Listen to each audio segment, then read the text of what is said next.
आज की current affair की क्लास में आप सभी का स्वागत है। आज हम 18 तारीख से 18 मई से 24 मई के बीच का जो महत्वपूर्ण करंट अफेयर है उसको लेकर आपके सामने प्रस्तुत हुए हैं। और मेरे ख्याल से आप लोग नोट्स बनाते हुए चल रहे होंगे, याद करते हुए नहीं चल रहे होंगे, और जो नहीं चल रहा है याद करते हुए उसको यही कहना है ये याद करिए। तो ये धीरे धीरे 1 सप्ताह 2 सप्ताह करते करते 6 महीने साल भर का करंट अफेयर इकट्ठा हो जाएगा। और यकीन मानिए कि ये तो फिर टॉप 10 ही हैं, कुछ प्रमुख बिंदु ही हैं जो करंट होता बहुत ज़्यादा है, इसलिए बराबर उसको कंप्लीट करते हुए चलिए। उससे पहले बढ़िया थॉट था आप लोगों के लिए। सफलता चाहते हैं तो 3 बातें हमेशा ध्यान रखें, संकल्प करें, ईमानदारी से मेहनत करें और सकारात्मक रहें। तीनों ही पॉइंट, चाहे किसी भी चीज़ में सक्सेस होने की बात है, ये तीनों ही चीज़ें महत्वपूर्ण हैं। आपको संकल्प बनाना पड़ेगा, आपको अपने आप को एक टारगेट देना पड़ेगा कि भाई मेरे को फलाना चीज़ करनी है। उसके बाद ईमानदारी से मेहनत करना पड़ेगी, क्योंकि आप देखिए दुनिया भर से झूठ बोल सकते हैं, मतलब खुद से झूठ नहीं बोल सकते, ये आपको पता है। खुद से झूठ नहीं बोल सकते और एक आईने से झूठ नहीं बोल सकते। आईने का इन द सेंस यहाँ पे मतलब ये है कि आईने का मतलब है कि आपके जैसा या आपसे बेहतर या आपसे बड़ा कोई व्यक्ति आपके सामने है।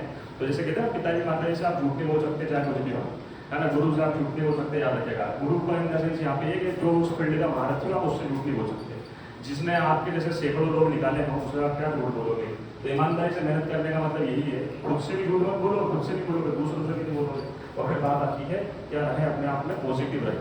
मगर ये पॉजिटिव जो है, जैसा कि मैंने अभी कहा आपसे कि ये एक दायरे में ही रहे। कई बार लोग सकारात्मक पॉजिटिव होते हैं मगर ओवर कॉन्फिडेंट हो जाते हैं, तो इतना कॉन्फिडेंट हो जाते हैं कि वो फिर पता नहीं क्या अपने आप को समझते हो, होता कुछ नहीं। ठीक है, गधे ही रहते हैं सब। ठीक है, आगे तीनों चीज़ों को याद रखिएगा, संकल्प करें, ईमानदारी से मेहनत करें और सकारात्मक रखें। चलिए आगे की तरफ बढ़ता हूँ और करंट अफेयर की शुरुआत करते हैं। सबसे पहला जो करंट का बिंदु आपके सामने दिख रहा है क्या है, हाल ही में विश्व मधुमक्खी दिवस 2024 कब मनाया गया है। When was World Bee Day 2024 celebrated recently? 18 मई, 20 मई, 19 मई या और एक और भी शायद आ गया है, 20 में रिपीटेड हो गया है। ठीक है, कोई बात नहीं, 20 में रिपीटेड हो गया है। आंसर 20 मई नहीं है, रिपीट होने से कोई फर्क नहीं पड़ता है। तो विश्व मधुमक्खी दिवस, ठीक है। देखिए एक देश है जिसका नाम है स्लोवेनिया। स्लोवेनिया के 18वीं शताब्दी में मधुमक्खी से संबंधित, मधुमक्खी पालन से संबंधित है, मधुमक्खी से संबंधित जो पालने को लेकर जो नई पद्धति है जिसने विकसित की थी, इनका नाम था एंटोन जानसा। एंटोन जानसा ये है सर। इन्होंने 18वीं शताब्दी में 18वीं सेंचुरी में दुनिया भर में मधुमक्खी को पालने को लेके नए नए प्रकार के आइडियाज दिए थे और उन आइडियाज को लोग अभी तक फॉलो कर रहे हैं। और होता क्या है, मधुमक्खी को पालने से भाई आपको शहद मिल जाता है, शहद के मिलने के साथ साथ फूलों में जो परागण होता है वो चीज़ रहती है, पौधे स्वस्थ रहते हैं, तमाम चीज़ें आपको मिलेगी। मोम भी मधुमक्खी से प्राप्त होता है, मोम भी हमें प्राप्त हो जाता है। तो मोम, शहद, ये सब प्राप्त होते हैं। पौधे की जो हेल्थ है वो भी बेहतर रहती है, इस बात को भी याद रखिएगा। तो जो मधुमक्खी है उसको अपने आप में बेहतरीन रोल प्ले करती है दुनिया में, याद रखिएगा। ठीक है, तो ये जो एंटोन जानसा है, इनके बर्थ को, इनके जन्म दिवस को 2017 में 2017 में यूनाइटेड नेशन के द्वारा, संयुक्त राष्ट्र के द्वारा, यूनाइटेड नेशन संयुक्त राष्ट्र ने 2017 में घोषणा की कि इनका जो जन्म दिवस है एंटोन जानसा का, इसको विश्व मधुमक्खी दिवस के रूप में मनाया जाए। और इनका जन्म दिवस कब आता है, तो वो आता है 20 मई को आता है। कब आता है, 20 मई को आता है। ठीक है, तो 20 मई को कौन सा दिवस मनाया जा रहा है, विश्व मधुमक्खी दिवस मनाया जा रहा है। देखो मगर क्या हुआ, मगर ये हुआ कि 2017 में सिर्फ घोषणा हुई थी, अनाउंसमेंट हुआ। पहली बार ये दिवस मनाया कब गया, तो पहली बार ये दिवस मनाया गया 2018 में, 2018 में ये दिवस मनाया गया, याद रखिएगा। ठीक है, अनाउंसमेंट कब हुई, घोषणा कब हुई, 2017, मनाया गया पहली बार 2018। तब से लेके प्रत्येक वर्ष 20 मई को जो है विश्व मधुमक्खी दिवस, वर्ल्ड बी डे जो है ये मनाया जा रहा है। ठीक है, याद रखिएगा। भारत सरकार के बारे में बात करूँ आपसे, तो भारत सरकार ने एक मिशन चला रखा है जिसको NBHN कहा जाता है। NBHN का मतलब क्या हो गया, इसका मतलब हो गया national bee keeping. Bee keeping का मतलब हो जाता है क्या भैया, मधुमक्खी को पालना, पकड़ना। And national bee keeping and honey mission, याद रखेगा, हनी मिशन। ये मिशन चला रखा है। और ये मिशन कब से चला रखा है, ये मिशन चला रखा है, इस मिशन के तहत हो क्या रहा है, 2 चीजें हो रही है। देखिए लिखा भी हुआ है, क्या 2 चीजें हो रही है। पहली चीज तो क्या हो रही है, मधुमक्खी को पाला जा रहा है, और दूसरी चीज क्या हो रही है, क्या प्राप्त किया जा रहा है उनसे, शहद यानी कि हनी प्राप्त किया जा रहा है। इसको भी आप याद रखेगा। ठीक है, अब देखिए यहाँ पे एक चीज याद रखेगा, एक चीज क्या याद रखेगा, बता रहा हूँ, एग्जाम में बहुत ज्यादा आती है। जब मधुमक्खी को आप पालते हो तो इसको पालना जो है एक प्रकार की विशेष खेती की प्रक्रिया कहलाती है, जिसको एपीकल्चर कहते हैं। क्या कहते हैं उसको, एपीकल्चर। वहीं अगर आपसे बात करूं मैं कि इसी प्रकार से एपीकल्चर, जैसे सेरिकल्चर रेशम के कीट को पालना रेशम के लिए, एपीकल्चर यानी मधुमक्खी को पालना शहद के लिए, इसको भी याद रखें। इसके साथ साथ आपको बताया, मैंने पहले भी कई बार बताया है कि भारत में हरित क्रांति से, ग्रीन रिवोल्यूशन से भारत में कृषि क्रांति की शुरुआत हुई, एग्रीकल्चर रिवोल्यूशन की शुरुआत हुई। ग्रीन रिवोल्यूशन हरित क्रांति किससे संबंधित है? गेहूं की फसल से प्रमुख रूप से संबंधित है। इसके बाद में व्हाइट रिवोल्यूशन दुग्ध क्रांति आई, है ना, यानी कि श्वेत क्रांति है जिसको दूध उत्पादन में जिसको बढ़ावा मिला। इसके बाद में विभिन्न प्रकार की कृषि क्रांति आई, जैसे लाल क्रांति आई, रेड रिवोल्यूशन है जिसमें टमाटर और मांस के उत्पादन को ग्रोथ मिली, इसको विकास हुआ। इसके बाद में सिल्वर क्रांति है, सिल्वर रिवोल्यूशन आया जिसमें अंडे के उत्पादन को बढ़ावा मिला। यहाँ पे बात करें, यहाँ शहद को बढ़ावा मिलना, शहद के उत्पादन को बढ़ावा मिलना, ये कौन सी क्रांति होती है? तो ये याद रखेगा भैया, इसको स्वीट रिवोल्यूशन बोलते हैं। कौन सी रिवोल्यूशन बोलते हैं? स्वीट रिवोल्यूशन, यानी कि मीठी क्रांति। कौन सी क्रांति? मीठी क्रांति। बताओ, मीठी क्रांति किससे संबंधित है? किसके उत्पादन से संबंधित है? शहद के उत्पादन से संबंधित। और शहद के लिए जब आप मधुमक्खी को पालोगे तो वो क्या कहलाएगा? वो कहलाएगा एपीकल्चर। क्या कहलाएगा? एपीकल्चर। ठीक है, तो भारत में एक मिशन चल रहा है जिसका उद्देश्य है मधुमक्खी को पालना और साथ साथ उससे क्या प्राप्त करना? उससे शहद प्राप्त करना, यानी किसको बढ़ावा देना? स्वीट रेवोल्यूशन को, मीठी क्रांति को बढ़ावा देना। ठीक है, याद रखिएगा। और आज भारत दुनिया का सबसे बड़ा निर्यातक भी है शहद के मामले में, याद रखिएगा। एक्सपोर्ट करने में, दुनिया में शहद को एक्सपोर्ट करने में सबसे बड़ा जो निर्यातक है वो कौन सा देश है? भारत। इस प्रकार का जो मिशन चल रहा है इन्हीं की देन है, इसको ध्यान रखिएगा।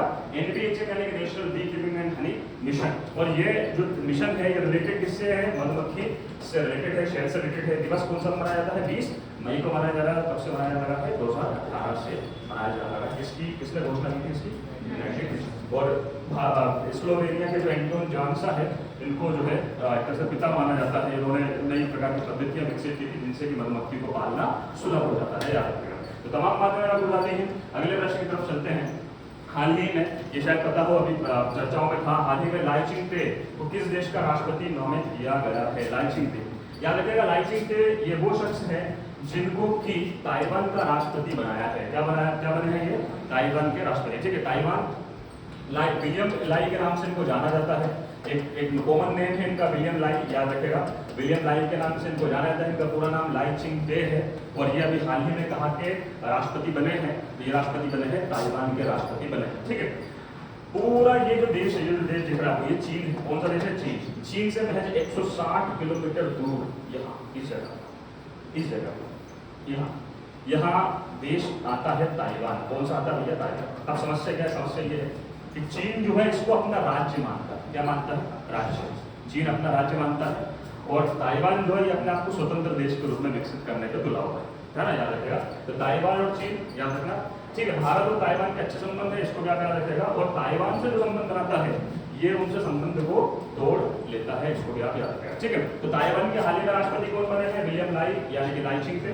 और अभी जैसे राष्ट्रपति बने हैं 20 मई के दिन, उसी प्रकार से उपराष्ट्रपति भी बने हैं, वाइस प्रेसिडेंट भी बने हैं। ठीक है, तो वाइस प्रेसिडेंट जो बने हैं वो बने नहीं है, वो बनी है। इनका नाम है हसिया बी खिम। कौन बनी है भैया? हसिया बी खिम। ये ताइवान की क्या बनी है? उपराष्ट्रपति। मतलब 20 तारीख को ताइवान में चुनाव हो गए, उसके तहत राष्ट्रपति और उपराष्ट्रपति, प्रेसिडेंट और वाइस प्रेसिडेंट दोनों बने हैं। प्रेसिडेंट कौन बने हैं? लाई चिंगते। और जो वाइस प्रेसिडेंट है वो कौन बने हैं? हसिया बी खिम। याद रखेगा, ये लेडी है, इनको क्या रखेगा। ठीक है, ताइवान की राजधानी तो आप लोगों को पता ही होगी, क्या है? ताइपे। क्या है राजधानी? ताइपे यहाँ की राजधानी है। और चीन जो है इसको अपना क्या मानता है?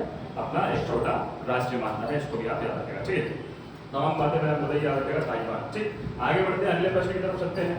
अगला प्रश्न है, काफी अच्छा प्रश्न है, जानकारी के लिए अच्छी चीज है। हाल ही में किसने मलेरिया वैक्सीन की खुराक की पहली खेप अफ्रीका भेजी? ठीक है, मलेरिया। आप में से किस किस को मलेरिया हुआ है? पहले कभी हुआ है? सभी को हुआ मलेरिया था ना? ठीक है, पर मलेरिया हुआ होगा तो हमने मलेरिया की कुछ नॉर्मल दवाई हमने यूज की होंगी और यदि मानिए नॉर्मल दवाइयों से हम लोग ठीक भी होगा, है ना, शायद 3 दिन का डोज हमने लिया वो ठीक होगा। मगर ठीक है, दुनिया में मलेरिया से लगभग, अभी पिछले 2022 का मैं डाटा बता रहा हूँ आपको, 2022 में मलेरिया से लगभग 6,08,000 मौतें हुई। कितनी मौतें हुई? 6,08,000। और इंटरेस्टिंग बात यह है कि 6,08,000 में से 95% जो मौतें हैं वो केवल और केवल अफ्रीका में हुई। किस महाद्वीप में हुई? अफ्रीका के देशों। मतलब अफ्रीका जो है हॉट स्पॉट है किस चीज के मामले में? मलेरिया की बीमारी के फैलने के मामले में और उससे होने वाली मौतों के मामले में हॉट स्पॉट है, याद रखेगा अफ्रीका। तो अफ्रीका में 6,08,000 तो कुल 2022 से मौत हुई, जिसमें से 95% कहाँ से? अफ्रीका। मतलब हमारे यहाँ पे जिस बीमारी का सामान्य प्रश्न है, जिसको सामान्य माना जाता है, ब्लड टेस्ट कराने पर अगर मलेरिया अगर निकले तो मलेरिया की हम 3 दिन की डोज देते हैं और हम ठीक हो जाते हैं। 2-3 दिन में हम हमारी बॉडी रिकवर करना शुरू कर देती है, ठीक हो जाता है। उस बीमारी से दुनिया में मौतें हो रही हैं और इन मौतों में भी सबसे ज्यादा प्रतिशत कहाँ है? अफ्रीका। ठीक है, याद रखेगा मलेरिया। कुछ एक बातें, सबसे पहली चीज, 2 चीजें हैं। मलेरिया की बीमारी का कारक क्या है और उस बीमारी का वाहक क्या है? वाहक यानी कि ट्रांसपोर्टर क्या है, पहुंचाता कौन है? तो कारक आपको पता है, कौन है भैया कारक? तो कारक है प्लाज्मोडियम। क्या है कारक? प्लाज्मोडियम। प्लाज्मोडियम क्या है? ये है प्रोटोजोआ। क्या है? प्लाज्मोडियम नाम का प्रोटोजोआ जो है ये कारक, इसके कारण बीमारी होती है। कौन सी बीमारी होती है?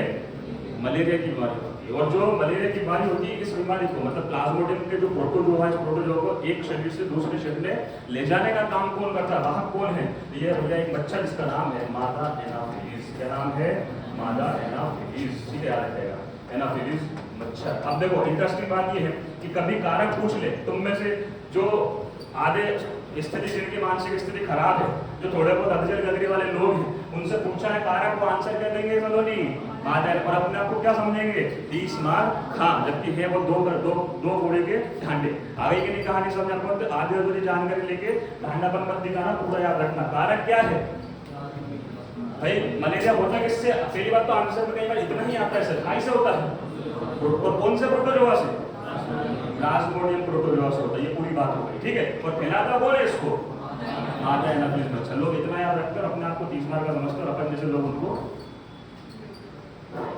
आगे ना खाने से। ठीक है, आगे बढ़ते। कितनी मौतें हुई? 6,08,000, जिसमें सबसे ज्यादा कहाँ हुई? अफ्रीका में। अब बात आती है भैया, अगर ऐसी चीज होती है, मलेरिया की बीमारी इतना व्यापक रूप अगर ले लेती है तो हमारे यहाँ पे उसके टीके बनना, टीके लगना, वैक्सीन लगना ये जरूरी है। नहीं तो ये चीजें और ज्यादा हद तक घातक होती जाएंगी। एक इंस्टीट्यूट है जिसका नाम है सीरम इंस्टीट्यूट। कौन सा इंस्टीट्यूट? सीरम। ये वही सीरम इंस्टीट्यूट है जिसने भारत में कोविशील्ड नाम की कोरोना की वैक्सीन बनाई थी। आपको बताओ, कोविशील्ड ज्यादातर लोगों को लगभग 90% भारतीयों को यही वाली वैक्सीन लगी है, ठीक है। तो कोविशील्ड वैक्सीन का निर्माण किसने किया था? भारत का सीरम इंस्टीट्यूट ने किया था। इसी ने मलेरिया की वैक्सीन का बनाई है। ये दुनिया की दूसरी मलेरिया वैक्सीन है, इसका निर्माण किया है और इसको पहुंचाने का काम किया है कहाँ पे? अफ्रीका पहुंचाने का काम किया है। भारत का ये इंस्टीट्यूट है, भारत की संस्था है।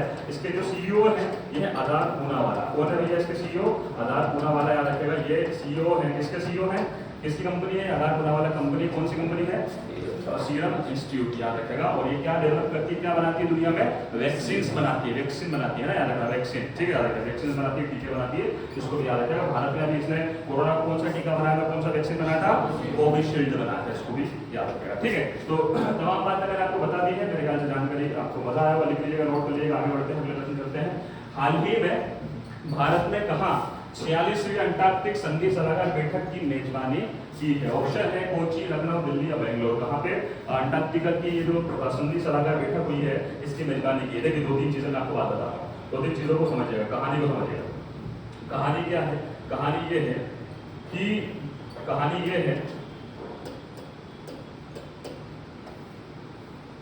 समझिएगा, दुनिया में जो महाद्वीप माने जाते हैं वो कितने हैं भैया? 7। कितने कॉन्टिनेंट है? 7। एक महाद्वीप है यहाँ, जो हमारा महाद्वीप है, जिसको एशिया हम कहते हैं। एक यहाँ है जिसको यूरोप कहते हैं। एक यहाँ है जिसको अफ्रीका कहते हैं। एक यहाँ है जिसको उत्तर अमेरिका कहते हैं। एक यहाँ है जिसको दक्षिण अमेरिका कहते हैं। एक यहाँ है जिसको ऑस्ट्रेलिया कहते हैं। और एक यहाँ पे नीचे ये कौन सा महाद्वीप है? अंटार्कटिका। कौन सा महाद्वीप है? अंटार्कटिका। तो दुनिया में 7 कॉन्टिनेंट है, 7 महाद्वीप, हम सभी को पता है। 7वां महाद्वीप अंटार्कटिका। और सबसे इंटरेस्टिंग बात कुछ एक चीज है कि अंटार्कटिका में चूंकि बर्फ जमी हुई है, तो बर्फ जमी हुई इस महाद्वीप पे कोई देश वेश नहीं, और देश वेश नहीं, यहाँ पे कुछ चीजें होती है, जैसे उदाहरण के तौर पर वैज्ञानिक अनुसंधान, साइंटिफिक रिसर्च यहाँ पे होती है, कुछ पर्यावरणीय शोध, एनवायरमेंटल रिसर्च यहाँ पे होती है, कुछ सैन्य प्रकार की गतिविधियां यहाँ पे होती है, मगर गैर सैन्य गतिविधियां यहाँ पे होती है। मतलब यहाँ पे किसी प्रकार का कोई देश अपने मिलिट्री भेजने का काम या अधिकार करने का काम, या इनको यहाँ पे किसी प्रकार के ड्रिल वगैरह करने का काम नहीं करता। तो सवाल पर यह है कि ऐसा क्यों है? ऐसा क्यों है कि यहाँ पे सिर्फ वैज्ञानिक अनुसंधान होते हैं? ऐसा क्यों है कि यहाँ पे सिर्फ पर्यावरणीय रिसर्च होती है, एनवायरमेंटल रिसर्च होती है? ऐसा क्यों है कि यहाँ पे कोई देश दावा नहीं करता अपना? कोई देश अंटार्कटिका पे अपना दावा क्यों नहीं करता? नहीं तो सुनाइए, नहीं तो हमारे यहाँ पे इतनी जगह के चक्कर में माथा बड़ी हो रही है। सही है ना? इतनी जगह ये बाहर घिसका रहे हैं, चक्कर में माथा बड़ी हो रही है रोज की। तो फिर सोचो इसको क्यों खाली पड़ रखा है? आपके लिए यहाँ पर सिर्फ बरजमीन ऐसा नहीं है, मानव है, मानव मानव है ना। ये एक खराब सेल पड़ा हुआ है, खराब सेल पड़ा हुआ है जिसकी प्रवृत्ति लड़ने वाली है, वो इस खराब सेल के नाम पे लड़ लिया, तूने क्यों उठाया? मानव है, सबसे घटिया जानवर की प्रवृत्ति हमारे अंदर। लड़ना है तो हम बहाना बना लेंगे, सही कह रहा हूँ, कोई भी बहाना बना लेंगे, लड़ना अगर है, सही है ना। तो फिर सोचो यहाँ पे बहाना नहीं, देखिए क्या हुआ यहाँ पे, इसलिए बहाना नहीं क्योंकि 1959 में वॉशिंगटन में, किसकी राजधानी वॉशिंगटन, किसकी राजधानी वॉशिंगटन डीसी, अमेरिका, किसकी राजधानी, 1959 में अमेरिका के वॉशिंगटन डीसी में अंटार्कटिका ट्रीटी हुई। कौन सी संधि हुई? अंटार्कटिक संधि। अंटार्कटिक संधि कब हुई? 1959 में। कहाँ पे हुई? Washington DC. तब इसमें जो देश जुड़े थे 12 देश, कितने देश थे? 12 देश इससे जुड़े अंटार्कटिका संधि से।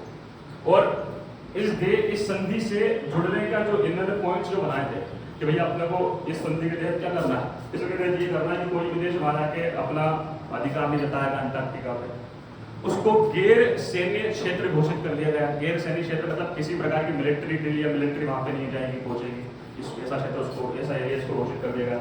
इन्होंने बोला कि अगर कोई देश जाना चाहे तो किस लिए जाएगा? सिर्फ इन्होंने बोला वैज्ञानिक अनुसंधान करना हो, साइंटिफिक रिसर्च करना हो तो जाएगा, किसी प्रकार का एनवायरमेंटल एक्टिविटी करना हो तो जाएगा, मगर यहाँ पे किसी प्रकार की सैन्य गतिविधियां नहीं होगी। इस संधि के तहत ये फिक्स किया गया। ये संधि जब इन्फोर्स हुई, ये संधि जब लागू हुई तो वो वर्ष था 1961। कब लागू हुई कब की संधि?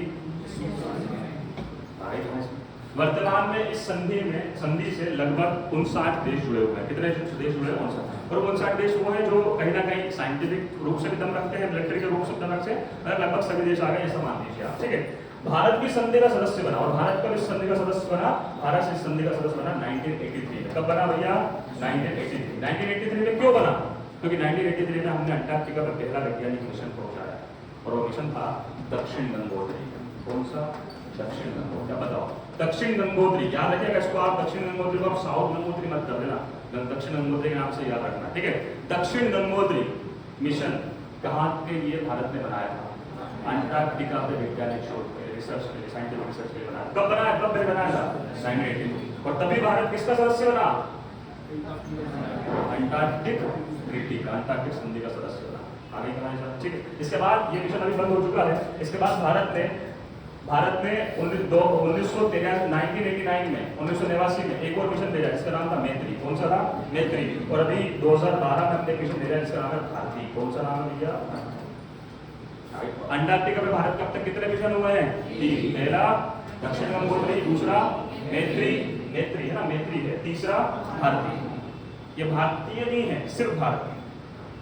नहीं तुम में कहीं का दिमाग लगा रहा हो, कीचड़ वाला दिमाग, और मैं सरना याद तो लाता ही, तो गोबर दिमाग में चला ना, सिर्फ भारतीय।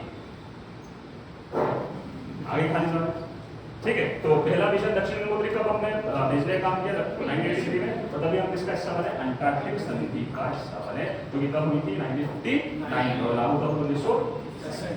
तो इस संधि के कारण अंटार्कटिका पे किसी प्रकार की मिलिट्री ड्रिल, मिलिट्री एक्सरसाइज या मिलिट्री का जाना नहीं हो पाता, किसी प्रकार की मिलिट्री एक्टिविटी नहीं होती, कोई भी देश अपना दावा नहीं करता। इसलिए अंटार्कटिका को क्या छोड़ रखा है? सिर्फ खाली छोड़ रखा है ना, सभी देशों ने, ठीक है, संधि के कारण, ठीक है। तो अब इसकी कौन सी बैठक हुई भैया? 46 में अंटार्कटिक संधि, क्योंकि हम भी सदस्य तो हैं भारत में। भारत के किस शहर में हुई? ये हुई भैया कोच्चि। कोच्चि कहाँ पे है? किसकी राजधानी है? आगे प्रश्न था 46वीं अंटार्कटिक संधि सलाहकार बैठक कहाँ हुई? कहाँ है? कोच्चि। अंटार्कटिक संधि कब हुई थी? 1959 में लागू हुई थी। 61 में भारत कब सदस्य बना? 1983 में सदस्य बना है। अभी 59 नंबर है। तब हम बातें मैं आपको बता मेरे का समझ आ रहा हूँ। आगे ना आगे चलना, ठीक है, मैं आगे बढ़ रहा हूँ, अगले प्रश्न की तरफ चल रहा हूँ। और अगला प्रश्न है, याद रखिएगा, अगला प्रश्न है ये, बहुत काम की चीज है भैया, याद रखना, बहुत काम की चीज है, सभी के लिए काम की चीज है। और अभी जो आम लवर्स हो, मैंगो लवर्स हो, जिनके घर में किलो में आम रखे हुए हो, 2, 4, 6, 10 किलो, ठीक, जिनको आम बड़ा ही पसंद हो, उनके लिए तो बड़ी घातक खबर है। देखिए समझिएगा, कोई कहानी समझाने का काम करता हूँ। हाल ही में किसने फलों को पकाने के लिए कैल्शियम कार्बाइड के इस्तेमाल के खिलाफ चेतावनी जारी की है? ठीक है, प्रश्न है किसने जारी की है, देखेंगे समझेंगे। पहले अपन बात करते हैं सब्जेक्ट को समझते हैं, टॉपिक को समझते हैं। क्या देखिए, क्या खेल ऐसा है कि अभी मार्केट में प्रतिस्पर्धा बढ़ी, खतरनाक प्रतिस्पर्धा है। समय से पहले बड़ा होने की प्रतिस्पर्धा है, बच्चों में प्रतिस्पर्धा है। बहुत सारे लोग मेरे से पूछते हैं, बहुत सारे लोग मेरे से बात करते हैं, पूछते हैं कि सर हमारा बच्चा सही प्रदर्शन नहीं कर रहा, ये नहीं कर रहा, वो नहीं कर रहा। बच्चों के बारे में बात करते हैं, खुद के बारे में बात करते हैं, है ना, जबरदस्ती। मैं उनसे एक बात कहता हूँ कि ये कुछ भी नहीं। हकीकत में क्या है, हकीकत में ये है कि लोगों ने अपने दिमाग में कॉम्पिटिशन बना रखा है, प्रतियोगिता बना रखी है। कुछ भी नहीं है, बस प्रतियोगिता बना रखी है, जबरदस्ती प्रतियोगिता। मतलब देखा जाए तो उसकी खुद की औकात दो बड़ी की नहीं, मगर प्रतियोगिता कर रहा है अंबानी से, कंपेयर कर रहा है वहां, खासकर फ्री वाईफाई वाले। बात समझिए, समस्या क्या हो रही है? समस्या ये हो रही है कि हम समय से पहले बड़े हो रहे हैं, क्षमताएं होना हो, ताकत होना हो, मगर समय से पहले बड़े हो रहे हैं दिमाग, मानसिक रूप से बड़े हो रहे हैं। और इस चक्कर में हम लोग खुद का भी नुकसान कर रहे हैं, दुनिया का भी नुकसान कर रहे हैं, सबका नुकसान कर रहे हैं। जबकि मैं ये कहना चाह रहा हूँ, जैसे उदाहरण के तौर पर कुछ समय पहले मैं बैठा था, मैं सोच रहा था कि दुनिया में ऐसी बहुत सारी चीज़ें 90% चीज़ें ऐसी हैं जो फ्री हैं, जिनमें आपको आनंद भी मिलेगा और फ्री ऑफ कॉस्ट भी है, पैसा भी नहीं लग रहा। मगर हम चूंकि प्रतियोगिता के कारण पैसे की तरफ भाग रहे हैं, क्योंकि हम सोच रहे हैं पहले पैसा कमाएंगे उसके बाद सारी चीज़ें करें, और हम उस पैसे के लिए सिर्फ भाग रहे हैं। जबकि ऐसा है कि बहुत सारी चीज़ें फ्री हो सकती है। जैसे उदाहरण के तौर पर मैंने आपको बताया, छत पे शाम के टाइम घूमना, इसमें कोई पैसा नहीं लग रहा और आनंद भी आता है। अपने परिवार के साथ बैठ के चर्चा करना, बातचीत करना, फालतू की बातचीत करना, इसमें भी कोई पैसा नहीं लग रहा, पर ये आप कर सकते हो फ्री ऑफ कॉस्ट। और ऐसी तमाम चीज़ें है ना, सुबह घूमने जाना, कोई पैसा नहीं लग रहा, आराम से आनंद से आप कर सकते हो, सही है ना। खुद के लिए कोई काम कर सकते हो, गाना सुनना, जिम वगैरह करना, वर्कआउट करना, कोई पैसा नहीं लग रहा, बहुत आराम से आप कर सकते हो, कोई ज़्यादा कुछ नहीं। और देखिए यहाँ पे आदमी का प्रतियोगिता में लगा हुआ, प्रतियोगिता में क्या कर रहा है, आदमी क्या कर रहा है, सबसे पहले खुद का नुकसान कर रहा है, और खुद के साथ साथ हम तो डूबेंगे सनम, तुम सब खुद ले बैठो वाली स्थिति में लगा। लोगों में प्रतियोगिता है, और इस प्रतियोगिता के चक्कर में हमने पेड़ पौधों को, इनको पौधों को, फलों को, इनको भी नहीं छोड़ा, किसी को नहीं छोड़ा, फिर छोड़ो तो किसी को नहीं छोड़ा। हमने बोला कि अच्छा, उन्होंने कहा आम का सीजन आने वाला है, अब आम का सीजन आने वाला है, तो उन्होंने कहा देखो अभी क्या होता है, आम का सीजन आने वाला है, आम का सीजन आने वाला है, तो हमें फल चाहिए, और वो भी जल्दी पके हुए फल चाहिए, क्योंकि हमें तो अंदर से फल मीठा होना हो, सड़ा निकले, पका निकले, कैसा निकले, हमें तो उससे मतलब नहीं। हमें क्या मतलब, आशीष खुला ही बजा, बस खुल जाए बढ़िया, 1 किलो 3 आम रखा जाए, चेहरा दिख जान दो, तो दिखने में आदमी थोड़ा बहुत, क्योंकि अंदर एक्सरे मशीन तो है नहीं, आप उनको छाट ले के अंदर से कैसा है, बस ये कि हाँ ठीक है, तो 1 किलो बोल दो, 2 किलो बोल दो, सही करो। तो अब आदमी क्या कर रहा, फलों को पकाने के लिए क्या कर रहा, देखिए क्या ये जो चीज़ आप देख रहे हैं यहाँ पे, ये जो पाउडर आप देख रहे हैं, ये पाउडर है कैल्शियम कार्बाइड। क्या है ये कैल्शियम कार्बाइड होता है ना, फिटकरी जैसा होता है। किसके जैसा होता है? फिटकरी जैसा। कैल्शियम कार्बाइड फिटकरी जैसा होता है, और ये फिटकरी जैसा, उसका फिटकरी को अगर बारीक कर लो तो कुछ ऐसा हो जाएगा फिटकरी, फिटकरी जैसा पाउडर होता है। ये कैल्शियम कार्बाइड क्या करता है, इस कैल्शियम कार्बाइड को ये जो आम, जो कच्चे जो फल होते हैं, जैसे आम, कच्चा आम है, उसके साथ इस पाउडर को छिड़क दिया, वहाँ लगा दिया, रख दिया लगा। तो ये पाउडर क्या करता है, ये जो कैल्शियम कार्बाइड ये करता है, ये फलों में जो मौजूद नमी होती है, जो पानी होता है, नमी और पानी के साथ रिएक्ट करके, क्रिया करके एक गैस बनाता है, और उस गैस को कहा जाता है एसिटिलीन गैस। कौन सी गैस भैया? Acetylene gas. हाँ, जो मॉइस्चर है फल के अंदर, और जो पानी है, जो लिक्विड है, उसके साथ क्रिया करके ये कैल्शियम कार्बाइड क्या बना लेता है? एसिटिलीन गैस बना, एसिटिलीन। फॉर्मूला है C2H2। क्या है? C2H2, ये गैस बना है।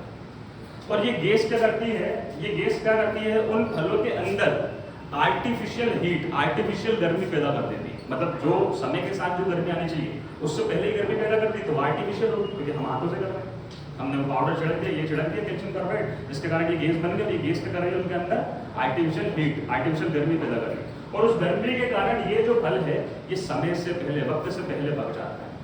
अब वक्त के पहले पकने से होता क्या है, होता ये कि हमें क्या चाहिए फल से, हमें चाहिए न्यूट्रिशन। क्या चाहिए? न्यूट्रिशन, जो उस फल में नहीं होता ऊपर से। ऐसे हानिकारक तत्व उसमें डेवलप हो जाते हैं, विकसित हो जाते हैं, जिनसे हमारी किडनी, हमारी लीवर और कैंसर का जोखिम तक भी बढ़ जाता है। आगे कुछ कहानी समझ क्यों? तो ये कैल्शियम कार्बाइड जो है ये इस पे सरकार ने बैन लगा रखा है। ये प्रतिबंधात्मक चीज है, क्योंकि ये क्या है, जहरीली चीज है। कैसी चीज है? जहरीली चीज, जहर है ये जहर है। ये अगर आप छिड़क रहे हो पौधों के फलों को जल्दी पकाने के लिए, अगर आप छिड़क रहे हो तो इससे कौन सी गैस बनेगी? एसिटिलीन। और वो गैस उन फलों को क्या कर देगी? उन फलों को जल्दी पका देगी, और जल्दी पकाने के कारण उनके अंदर न्यूट्रिशन खत्म हो जाएंगे, उनके अंदर क्या बन जाएगा, क्या पनप जाएगा? जहर पनप जाएगा। और वो फल को अगर आप खाओगे तो आपको ना तो उसमें स्वाद आएगा, ना आपको न्यूट्रिशन उससे मिलेगा, उससे सिर्फ आपकी सेहत पे सीधा सीधा नुकसान होगा। किडनी लीवर धीरे धीरे डैमेज होंगे, उसके बाद में कैंसर तक की जो चीजें हैं वो सेल्स जो है वो बढ़ सकती है। ये है इसके कारण। आगे कुछ ये डेंजर चीज, ठीक है, इसको याद रखें।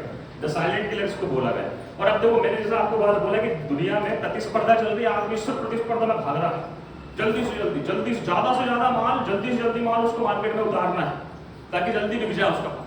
सही कह रहा हूँ? इस चक्कर में जो फसल 3 महीने में पकने वाली है उसको 1 से 1.5 महीने में पकाने के लिए तैयार है। आगे काम से अब जबकि इसके ऑप्शन क्या है? इसके ऑप्शन क्या है? ऑप्शन है भैया दूसरी गैस, जिसका नाम है एथिलीन गैस। कौन सी गैस? Ethylene gas. सरकार ने एथिलीन गैस के प्रयोग की जो है परमिशन दे रखी है। इस गैस से आप पका सकते हो, एथिलीन गैस। इसका फॉर्मूला क्या है? इसका फॉर्मूला है C2H4। क्या है भैया? C2H4। मतलब फलों को पकाने के लिए किस गैस का उपयोग किया जाता है? किसका किया जाना चाहिए? एथिलीन। मगर आदमी कम खर्चे वाली, अब देखिए एथिलीन गैस कहाँ पे होता है? जनरली इसका छिड़काव, गैस है, इसका छिड़काव कहाँ होता है? इसका छिड़काव होता है कोल्ड स्टोरेज में। कहाँ होता है? और ये जो पाउडर छिड़क रहा है फिटकरी वाला, ये कहाँ छिड़क रहा है? अपने घरों में। कोल्ड स्टोरेज में किसी फल तो नहीं रखा है। तो लोगों ने कमरा को किराए से लिया, उसके कमरे में फल रखे, कच्चे फल रखे, उन कच्चे फलों के ऊपर पाउडर डाल दिया। कौन सा? Calcium carbide. जो फल 1.5 महीने बाद पकते वो 15 दिन में पक गए, मगर वो इस प्रक्रिया का भाग है। आगे जाने पर और कोल्ड स्टोरेज रखते तो उनको ज्यादा पैसा देना पड़ता, मगर कौन सी गैस मिलती वहां पे जिससे पकना ठीक हो। आगे कुछ कहा सर? ये नुकसानदायक नहीं है, ये प्राकृतिक रूप से जैसे पकते हैं वैसे इस गैस से थोड़ी सी स्पीड थोड़ा तेज रहती है, बस इससे अलग कुछ नहीं होता। तो ये चीज हो रही है। इस चीज के कारण जो है हमारे स्वास्थ्य से खिलवाड़ हो रहा है, और खिलवाड़ हो रहा है इसके द्वारा, कैल्शियम कार्बाइड के द्वारा, जो पूरी तरीके से क्या है प्रतिबंधात्मक है, प्रतिबंध लगा हुआ है इसके द्वारा, इसके ऊपर गवर्नमेंट। आगे खाने समझ ठीक याद रखेगा। तो ये पूरी बात मैंने आपको बता दी है, C2H2 और C2H4 को याद रखेगा। अब देखिए, हाँ, एक बेसिक चीज कि आप कैसे पहचानेंगे कि कौन सा फल में कैल्शियम कार्बाइड से वो पका है या नहीं पका है? तो 2-3 चीजें हैं आइडेंटिफाई के लिए। पहली चीज तो ये कि जिस आम में, ऐसा भी जनरली आम की फसल आ रही है इसलिए आम की बात कर रहा हूँ, जिस फल में जैसे आम है, अगर वो कहीं कहीं से पका हो, कहीं कहीं से कच्चा हो, कहीं कहीं उसमें कलर आ रहा हो पीला, कहीं कहीं पे हरा ही कलर हो, तो ऐसी नई कंडीशन होती, चांसेस हो सकते हैं उसमें कहीं से पका हो कैल्शियम कार्बाइड। पहला। दूसरा कारण ये कि वो ज्यादा चमकदार हो, ब्राइटनेस ज्यादा हो उसकी, तो भी ये कैल्शियम कार्बाइड की उसमें एक तरह लक्षण है। और तीसरी चीज, जब आप घर में आप लेके जाए तो महज 2 दिन में, तीसरे दिन में वो काले पड़ जाए, 2-3 दिनों में ही काले पड़ जाए। केले देखे आपने? एक दिन लगभग भर जाएगा। सही कह रहा हूँ? तो मतलब वो कहीं से पके हुए कैल्शियम कार्बाइड से, मतलब जहर है। आगे की नहीं कहा, ठीक है। तो ये चीज देख लीजिए आप। मतलब मैं ये कह रहा हूँ कि जितना हो सके ना, जितना हो सके, मैं तो ये कहना चाह रहा हूँ आपसे, जितना हो सके मार्केट की चीजों से उतना दूरी रहो, चाहे वो फल फ्रूट हो, चाहे कोई भी चीज हो। मैं तो कह रहा हूँ, भले फल फ्रूट की सेहत के लिए बहुत अच्छे हैं सब है, मगर मैं आपको बोल रहा हूँ, हमारे जो गाँव हैं उन गाँव में हॉस्पिटल नहीं है, अच्छे हॉस्पिटल नहीं है हमारे गाँव में। हमारे गाँव में बड़े हॉस्पिटल नहीं है, पर अपने गाँव में सेहत है, सेहत है। शहरों में भले हॉस्पिटल हो, पर शहरों में लोगों के पास क्या नहीं है? सेहत नहीं है, हेल्थ नहीं है। सही कह रहा हूँ? कारण है ये, है ना? वो सोच रहे खूब आम ला रहे, भर के पिता पैसे छापी रहा है, ला रहा है रोज 2 किलो आम डेली भर के। अपने गांव का किसान का आदमी जो है वो तो मुश्किल से 1-8 किलो सोमवार कभी आया घूमने तब लेके जाता है अपने बच्चों के, सप्ताह में 1 बार बच्चे फल खा, 15 दिन में 1 बार खा। यहाँ तो सूत रहे हैं हम, है ना? अब पिताजी फक्र महसूस कर रहे हैं कि आम लेके आए, फलान लेके आए, मगर उन्हें क्या पता वो तो जहर लेके जा रहे हैं। आएगी नहीं कहानी सर? तो बेसिक चीज बता रहा हूँ, पर ये गलत है, स्वास्थ्य के लिए खिलवाड़ है। और इसका कारण मैंने आपको बताया, कारण ये नहीं, कारण है प्रतिस्पर्धा जो लोगों में जबरदस्ती बनी है मानसिक तौर पर। ज्यादा जल्दी पैसा कमाना है, ज्यादा कमाना है, जल्दी कमाना है, जबरदस्ती गंवाना है। आगे की कहानी सारी जबरदस्ती गंवाना है। जबकि जो चीजें करोगे क्या, पैसे के बाद भी खुशी तलाश करने का काम करोगे। जो खुशी आपको जो है जनरली बिना पैसे के मिल सकती है, सामान्य रूप से, जैसे मैंने अभी आपको बताया, ऐसी चीजें जो पैसे में होती है, फ्री में होती है, उनसे किसी जो मिलती है वो पैसों के बाद भी नहीं मिलती, जनरली याद रखेगा। ठीक है, चलिए बहुत सारी बातें मैं आपको बता दी, इसको याद रखेगा। तो अब बात करते हैं कि किसने इसको चेतावनी जारी की है, सजा मिली मीडिया का कहना यूज करेगा, तो वो है ये FSSAI, यानी कि food safety and standard authority of India. Food safety and standard authority of India ने चेतावनी जारी की है। किसके खिलाफ चेतावनी जारी की है? फलों को कैल्शियम कार्बाइड से पकाने के खिलाफ चेतावनी जारी की है। आगे दोस्तों पूरी कहानी चल रही है, ठीक है, याद रखिएगा। पूरी प्रोसेस मैंने आपको बता दी है। एसिडिक केस से पके नहीं होने चाहिए, एथिलीन केस से पके होने चाहिए, इसको भी आप याद रखिए। चलिए आगे बढ़ रहा हूँ। नेक्स्ट चीज, हाल ही में किस राज्य की 16 साल की काम्या ने माउंट एवरेस्ट फतह किया है? ठीक, 16 साल की काम्या ने, इनका पूरा नाम है काम्या कार्तिकेयन, काम्या कार्तिकेयन। ठीक है, इन्होंने अभी माउंट एवरेस्ट को फतह किया है। माउंट एवरेस्ट आपको पता है दुनिया की सबसे ऊंची चोटी है, जिसकी हाइट जो है वो कितनी है? 8,848 मीटर इसकी हाइट है। 8,848 दशमलव कुछ है, ठीक है, जनरली हम इसको 8,850 के रूप में रखते हैं। तो 8,848 मीटर की जो हाइट है माउंट एवरेस्ट की, इस पे इसको पता किया है काम्या कार्तिकेयन ने। प्रश्न पूछा है किस राज्य से संबंधित है। कुछ एक बातें मैं आपको बताता हूँ। काम्या कार्तिकेयन जिनकी उम्र 16 साल है, इन काम्या जी ने एक टारगेट बनाया है, 7 समिट्स चैलेंज इन्होंने बना रखा है। मतलब दुनिया के कितने महाद्वीप हैं? कितने महाद्वीप है? 7। सातों महाद्वीप के 7 सबसे ऊंची जो चोटियां हैं उन पे ये चढ़ने का काम करेगी। और क्या ये आशीष, ये अभी एवरेस्ट पे चढ़ने के बाद 6 फतह कर चुकी हैं। 6 जो चोटियां हैं इनको फतह कर चुकी है। कौन सी बच्ची है इनकी? 7वीं बच्ची है। और 7वीं कौन सी बच्ची, मैं लिख देता हूँ यहाँ पे, ये बच्ची है माउंट विंसन मैसिव। अब आपको कमेंट में बताना है ये जो माउंट विंसन मैसिव है ये किस महाद्वीप की सबसे ऊंची चोटी, ये बच्ची हुई याद है, कमेंट बताइए। ठीक, माउंट विंसन मैसिव किस महाद्वीप की सबसे ऊंची चोटी जो बची है, इसको चढ़ने के बाद, इसको कंप्लीट करने के बाद काम्या कार्तिकेयन दुनिया की सबसे कम उम्र की 7 महाद्वीपों की चोटियां, 7 महाद्वीपों के समिट फतेह करने वाली सबसे कम उम्र की महिला या बालिका बन जाएंगी, व्यक्ति बन जाएंगी, पर्सन बन जाएंगी। आगे उसको कहा याद रखेगा। ठीक है, तो 7 समिट अभी कहाँ की है ये तो मैं बताता हूँ। ये है झारखंड की। किस राज्य की है? झारखंड। किस राज्य की है ये? झारखंड की है, याद रखेगा। और सबसे इंटरेस्टिंग बात, काम्या कार्तिकेयन इनके पिताजी के साथ चढ़े, इनके पिता भी साथ में, दोनों बाप बेटी दोनों चढ़े। ठीक है, याद रखेगा।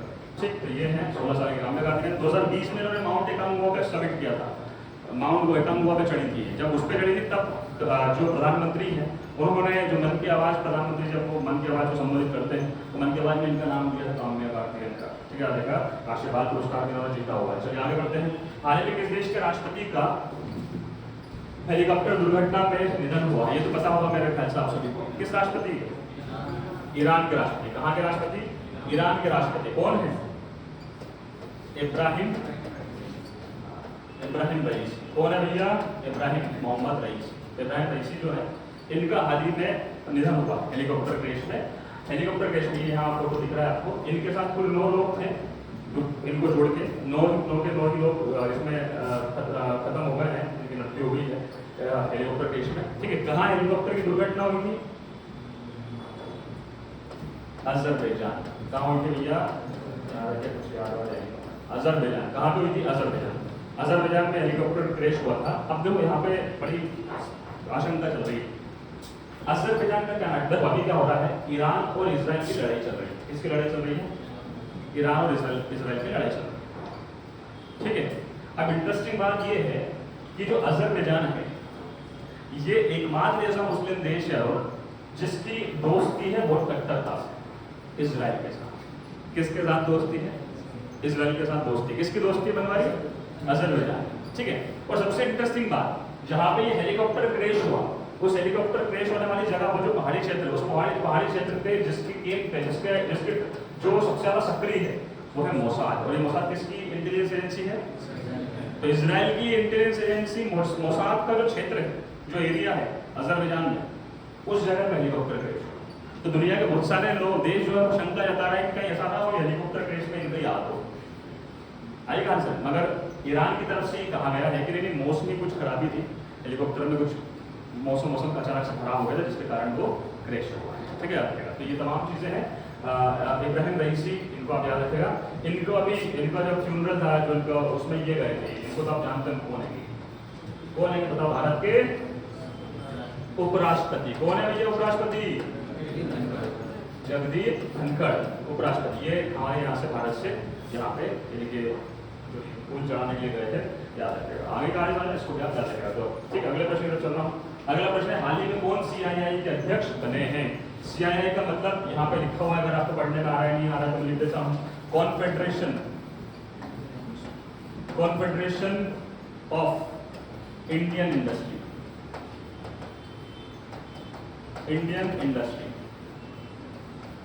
कॉन्फेडरेशन ऑफ इंडियन इंडस्ट्री यानी कि भारतीय उद्योग परिषद। भारतीय उद्योग परिषद के अध्यक्ष किसे चुना गया है? फोटो दिख रहा है आपको? इनको चुना गया है। ये कौन है? ये है भैया संजीव पुरी। कौन है ये? संजीव पुरी। संजीव पुरी को भारत में CII यानी कॉन्फेडरेशन ऑफ इंडियन इंडस्ट्री, भारतीय उद्योग परिषद का अध्यक्ष चुना गया है। ये CII जो है ये 1895 में स्थापित हुआ है। 1895 में इसकी स्थापना हुई है CII की, नई दिल्ली में इसका हेडक्वार्टर है। इसको भी याद रखेगा। भारत में उद्योग संघ का, उद्योग जितने भी इंडस्ट्रीज का एक प्रमुख संगठन है CII, याद रखेगा। तो इसका भी अध्यक्ष बने हैं, तो ये बने हैं संजीव पुरी, इसको याद रखेगा। ठीक है, संजीव पुरी जो है बहुत सारी चीजों में अध्यक्ष रहे हैं। नाम अच्छा है, याद रखेगा, बहुत नाम का नाम है, इनको इसलिए याद रखेगा। अगले प्रश्न की तरफ चलता हूँ। हाल ही में समुद्री साझेदारी अभ्यास के लिए भारतीय नौसेना का जहाज कहाँ पहुंचा है? तो भारतीय नौसेना का जहाज पहुंचा, कहाँ पहुंचा है? ये पहुंचा फिलीपींस में। कहाँ पे पहुंचा है? फिलीपींस। ठीक है, ये समुद्री साझेदारी अभ्यास, ठीक है, जिसको कि MP कहा जाता है, मैरीटाइम पार्टनरशिप एक्सरसाइज। ठीक है, इसके लिए कहाँ पे पहुंचा है? फिलीपींस। तो अभी भारत फिलीपींस की ये जो मैरीटाइम एक्सरसाइज हुई है, इसको भी आप याद रखेगा। फिलीपींस में हो रही है, इसको भी आप याद रखेगा। ठीक है, समुद्री। इसके बाद आगे बढ़ते हैं, लास्ट बिंदु की तरफ चलते हैं। हाल ही में कौन सा राज्य AI संचालित यातायात प्रबंधन प्रणाली शुरू करेगा? यातायात प्रणाली प्रबंधन शुरू करेगा कौन सा राज्य? AI आधारित। AI का मतलब क्या है भैया? AI का मतलब क्या है? Artificial intelligence. ठीक है, रखेगा। आर्टिफिशियल इंटेलिजेंस यानी मतलब AI संचालित यातायात प्रबंधन प्रणाली शुरू करेगा। कौन सा राज्य शुरू करेगा ये पूछा। कौन सा राज्य शुरू करेगा? ये करेगा बिल्कुल सिक्किम। कौन सा राज्य शुरू करेगा? सिक्किम। मतलब क्या होगा? मतलब ये होगा कि गाड़ियों का जो ट्रैफिक का जो मैनेजमेंट है वो किसके द्वारा किया जाएगा? आर्टिफिशियल इंटेलिजेंस के द्वारा किया जाएगा, AI के द्वारा किया जाएगा, याद रखेगा। जिसके तहत अब शायद यहाँ पे ट्रैफिक की समस्या और हद तक सुलझ जाएंगी, इसको भी याद रखेगा। तो AI पे आधारित ट्रैफिक सिस्टम लागू हो रहे हैं, सिक्किम जैसे राज्य में लागू हो रहे हैं, याद रखेगा। और एक हमारे यहाँ पे देखो, हमारे यहाँ पे नॉर्मल ट्रैफिक लाइटें लगी थी, जावरा में अपने नॉर्मल ट्रैफिक लाइटें लगी थी, और हमारे यहाँ के रामबाबू दादाओं ने वो ट्रैफिक लाइट को फॉलो करना जैसे जैसे सीख रहे थे। क्या लाल लाइट हो जा तो रुकना अपने, है ना, पीली हो जा तो चालू कर लेना अपने, और जैसे कहीं हरी हो जा तो अपने बढ़ लेना, है ना। तो जैसे जैसे वो सीख रहे थे, उसी बीच में जिस कंपनी ने, जिस ठेकेदार ने वो स्ट्रीट लाइट लगाई थी, वो उखाड़ ले गया, हेड ले गया, वो हेड ले गया। वो हेड इसलिए ले गया क्योंकि कहीं उसका कहना था कि मेरे को भुगतान नहीं हुआ है नगर पालिका के पैसे वैसे नहीं, तो वो स्ट्रीट लाइट को हेड ले गया। अपने यहाँ पे नॉर्मल स्ट्रीट लाइट नहीं लग पा रही है, और भारत में जो है, भारत में ही कुछ राज्यों में AI जनरेटेड, AI के ऊपर आधारित जो है मैनेजमेंट, ट्रैफिक मैनेजमेंट सिस्टम जो है लागू हो रहा है। तो अपना रामबाबू दादा चल रहा तो सीखेगा, यह समझ में नहीं आने का, आइए नहीं कहा सर। ठीक है, तो ये था आपका इस सप्ताह का टॉप 10 करंट अफेयर। मेरे ख्याल से मजा आया होगा, समझ में आया होगा, है ना, और तमाम बातें मैंने इससे संबंधित आपसे की है। ठीक है, नोट्स बनाते हुए चलिएगा। मिलते हैं अगले सप्ताह।